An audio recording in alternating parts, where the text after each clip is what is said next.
News, सच जरूरी है। नमस्कार दर्शकों, यह है एमएनएस न्यूज नेटवर्क और आप देख रहे हैं एमएनएस न्यूज टीम। मैं हूं आपके साथ शुभांगी। तो आइए देखते हैं आज की कुछ खास खबरें। सोलापुर, आने वाले समय में कांग्रेस के झंडे तले आएगा सोलापुर नगर निगम। पृथ्वीराज चौहान, सोलापुर नगर निगम आने वाले समय में कांग्रेस के बैनर तले आएगा। कर्नाटक में नरेंद्र मोदी का जादू नहीं चला है, इसलिए मोदी असमंजस की स्थिति में है। कानून मंत्री के अधिकार छीन लिए गए हैं, लेकिन उन्हें मंत्रिमंडल में क्यों नहीं हटाया गया? 2000 का नोट सिर्फ काला धन जमा करने के लिए था।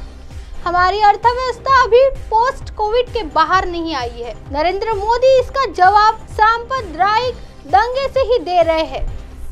कर्नाटक के चुनाव ने दिखा दिया है कि ऑपरेशन कमला से सरकार नहीं बदली जा सकती। अगर 2024 में नरेंद्र मोदी को नहीं हटाया गया तो देश के लोकतंत्र नहीं बचेगा।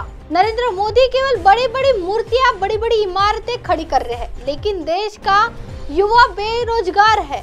देश उधार लेने से नहीं चलता, देश टैक्स से नहीं चलता। इसलिए उन्होंने देश के कंपनियों को बेचना शुरू कर दिया और कंपनियों को सिर्फ अपने दोस्तों को बेचा। मोदी जेसीपी लागू करने को तैयार नहीं, ताकि असली सच सामने आ जाए। या ठिकाणी तुमच्या नवीन नेतृत्वाचं या ठिकाणी कौतुक करतो।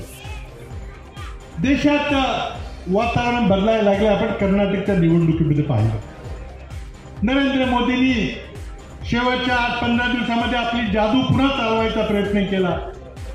बेंगलोर शहरामध्ये कित्येक किलोमीटरचा रोड शो, कित्येक प्रकल्पाचं उद्घाटन। नरेंद्र मोदीची जादू काही कर्नाटकात चालली नाही। वातावरण बदलते, परिवर्तनाची लाट स्पष्ट दिसते आणि आता नरेंद्र मोदी गोंधळलेल्या अवस्थेमध्ये पुढच्या 3 राज्याच्या निवडणुकीमध्ये काय करायचं, येणाऱ्या लोकसभेमध्ये काय करायचं या चिंतेत आहेत। गोंधळलेल्या अवस्थेमध्ये त्यांनी केंद्रात काही मंत्रिमंडळामध्ये बदल केला, कायदा मंत्र्याचे अधिकार काढून घेतले। त्याला मंत्रिमंडळातून का काढलं नाही समजत नाही। 2000 रुपयाच्या नोटा चलनात बंद केल्या आणि मुळात 2000च्या नोटा तुम्ही आणल्यात कशाला होत्या? 2000ची नोटा काही दैनंदिन भाजीपाला खरेदीला आपण काय वापरत नाही। 2000ची नोट फक्त काळा पैसा साठवून ठेवण्याकरता वापरली जात होती, हे सगळ्यांना माहिती होतं। इतके दिवस तुम्ही 2000ची नोट बंद करायचा निर्णय, नोटबंदीमध्ये देशाची अर्थव्यवस्था उद्ध्वस्त झाली, रोजगार उद्ध्वस्त झाले, छोटे उद्योग उद्ध्वस्त झाले। त्यानंतर जीएसटी, त्यानंतर अचानक लागलेली कोविडची लॉकडाऊन बंदी, अजूनही आपली अर्थव्यवस्था त्यातून बाहेर पडलेली नाही। त्यामुळं देशासमोर आज महागाई आणि बेरोजगारीचा भयंकर मोठा प्रश्न निर्माण झालेला आहे आणि त्याला उत्तर नरेंद्र मोदी फक्त जातीय दंगली करण्यामध्ये आहे। सोलापूरला मुख्यमंत्री असताना अनेक वेळा आलेलो आहे। इथल्या विकास कामामध्ये सहकार्य करायचा प्रयत्न केलेला आहे आणि म्हणून सोलापूर शहरामध्ये आपण अत्यंत जातीय सलोख्याने इथं राहता। पण मला काळजी वाटते की आता धर्मांधतेच्या आधारावर निवडणुका जिंकणारे भारतीय जनता पक्षाचे रोज आता आपल्याला सत्ता काही मिळणार नाही याची चाहूल लागल्यावर काय काय करतील मला माहित नाही। पण एक निश्चित आहे की नवीन कार्यकर्ते भारतीय जनता पक्षात सोडून आपल्या पक्षात यायला लागलेले आहेत। आज आपण निंबर्गेकरांचं स्वागत केलं, त्यांचे अनेक सहकारी आलेले आहेत। लोकांना आता भारतीय जनता ही दिशाहीन पार्टी झालेली आहे। देशाचे मूलभूत प्रश्न या पक्षाकडून सुटणार नाहीत याची लोकांची खात्री झालेली आहे। म्हणून आपण पाहिलं की कर्नाटकमध्ये नुसताच विजय मिळाला नाही तर दणदणीत विजय मिळाला, नेत्रदीपक विजय मिळाला।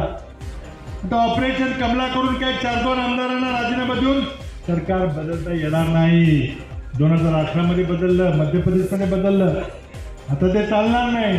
कर्नाटकच्या जनतेनं प्रचंड बहुमतानं 136 आमदार निवडून दिले आणि प्रचंड मोठा विजय दिला. ही एक अत्यंत महत्त्वाची निवडणूक आहे. भारतीय जनता पक्षाचा दक्षिणेकडचा दार बंद झालेला आहे.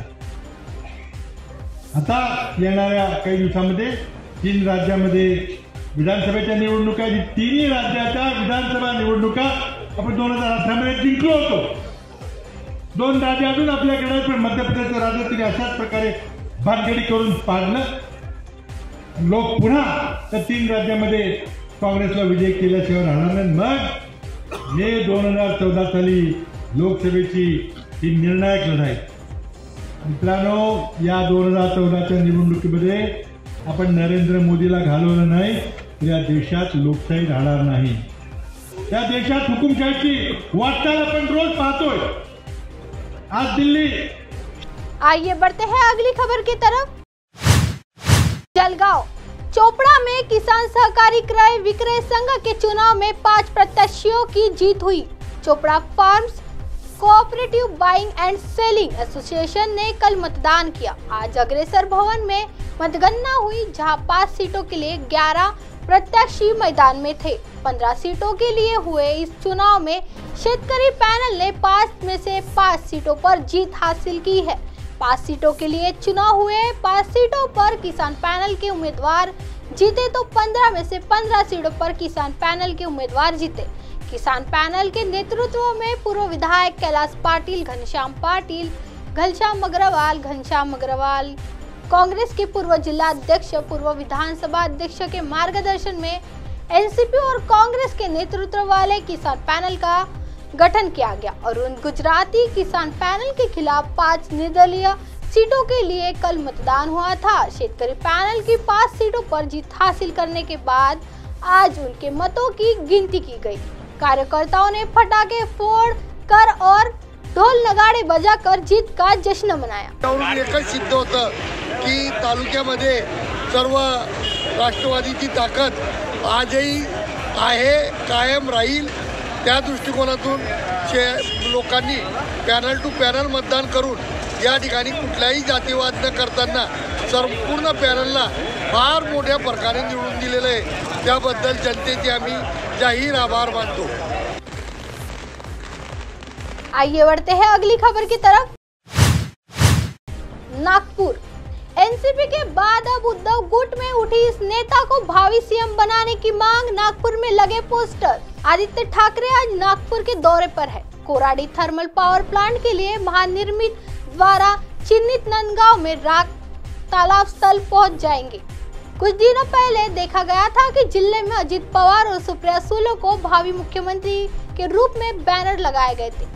राज्य के भावी मुख्यमंत्री की सूची में अजित पवार, सुप्रिया सुले, देवेंद्र फडणवीस के बाद अब आदित्य ठाकरे का भी नाम सामने आया है। नागपुर में लगे आदित्य ठाकरे के पोस्टर। महाराष्ट्र के भावी मुख्यमंत्री आदित्य ठाकरे ने नागपुर जिले के रामटेक के पास मनसर में बैनर लगाए गए थे। आदित्य ठाकरे के बैनर पर नागपुर में उद्धव ठाकरे गुट की युवा सेना ने लगाए हैं। आदित्य ठाकरे को भावी मुख्यमंत्री के रूप में दर्शाने वाले बैनरों से राजनीतिक हलकों को चर्चा में देखते नजर आ रहा है। आदित्य ठाकरे आज कुछ घंटों के लिए नागपुर आ रहे हैं। आदित्य ठाकरे अपने नागपुर दौरे के दौरान रामटेक लोकसभा क्षेत्र के पारशिवनी तालुका के तहत वर्धा और नंदगांव क्षेत्रों का दौरा करेंगे।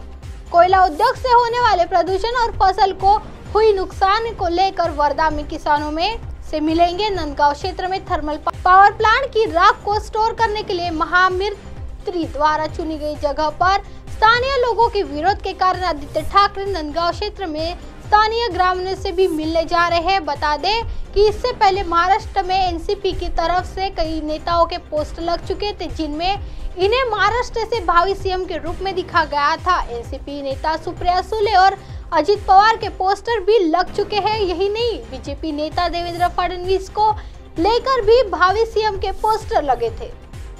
अब आप हमारे चैनल को आपके मोबाइल पर भी देख सकते हैं। मोबाइल ऐप पर देखने के लिए play store MS news T app download करें।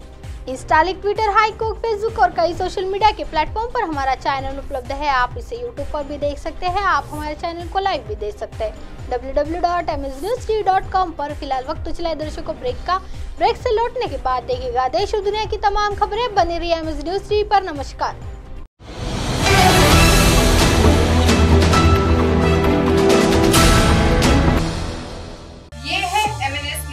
पर और आप देख रहे हैं MNS न्यूज।